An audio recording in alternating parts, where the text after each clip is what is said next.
نحمدہ ونصلی علی رسولہ الکریم اما بعد۔ محترم حضرات، آج جن حالات سے ہم گزر رہے ہیں سب کو معلوم ہی ہے۔ مدارس مکاتب میں بچوں کے پڑھنے پڑھانے کا نظام بالکل ٹھپ ہو گیا ہے، تو ہمارے بچے دین سے دور ہوتے چلے جا رہے ہیں۔ تو میں والدین کے حوالے سے یہ بات عرض کر دوں کہ ہم اپنے گھروں کا ماحول اسلامی اور دینی بنائیں تاکہ ہماری نسلوں میں دین باقی رہے۔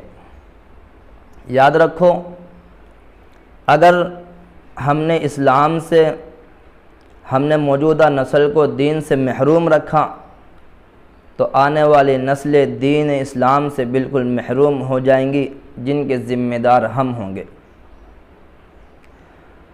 تو ہمیں اپنے گھر کے ماحول کو اسلامی اور دینی بنانا ہوگا، جس سے ہمارے بچوں کو پتہ لگے کہ اسلام کیا چیز ہے، مذہب اسلام ہمیں کیا سکھاتا ہے، تاکہ ہمارے بچوں کا ایمان باقی رہے۔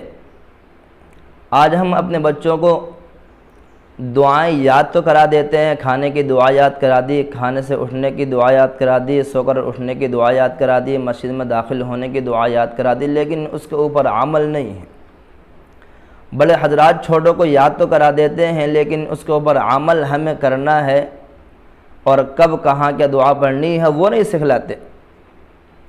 تو اس لیے ضروری ہے کہ ہم اپنے بچوں کے اندر دین باقی رکھیں۔ تو اس دین کو باقی رکھنے کے لیے ہمیں گھر کا ماحول اسلامی بنانا ہوگا۔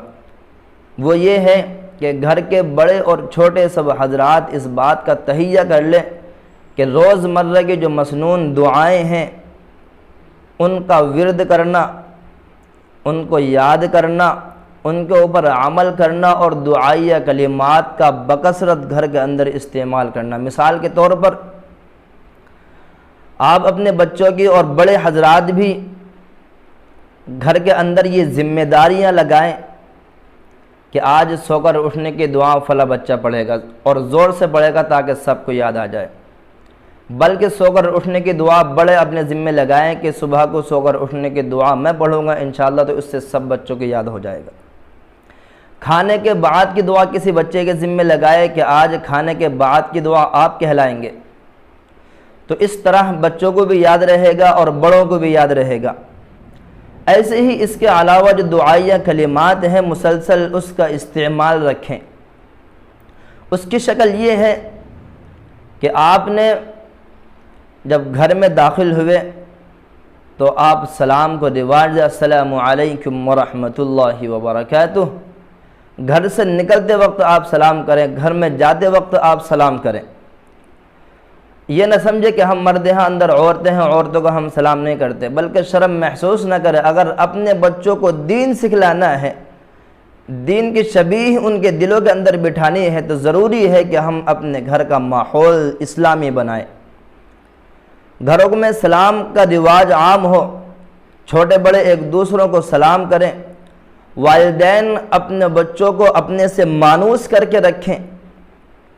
اور اس کے علاوہ اگر آپ نے بچے سے کوئی کام لیا کہ فلاں کہ بیٹے یہ کام کرو، یہ اٹھا کے لاؤ، اور وہ سامان اٹھا کر لے کر آ گیا، پانی اس نے پڑھ لیا، پانی لا کر اس نے دے دیا، تو آپ اس کے جواب میں کہو جزاک اللہ خیر الجزا، اللہ آپ کو اس کا بہترین بدلہ دے۔ یہ دعائیں آپ مسلسل اس طرح کے دعائیہ کلمات آپ کہیں گے تو انشاءاللہ آپ کا بچے گھر کا اندر جو ماحول ہوگا وہ اسلامی ہوگا۔ اس کے علاوہ کوئی کام ایسا کر دیا جو واقعی خوش ہونے کے قابل ہے تو آپ اس کو شاباشی دیں، شاباش کہ آپ نے بہت اچھا کام کیا ہے۔ سبحان اللہ، الحمدللہ، سبحان اللہ، اللہ اکبر، یہ وہ تمام دعائیہ کلمات ہیں کہ جن کا ہم بکثرت گھر کے اندر استعمال رکھیں۔ اللہ اکبر، اللہ کی قدرت۔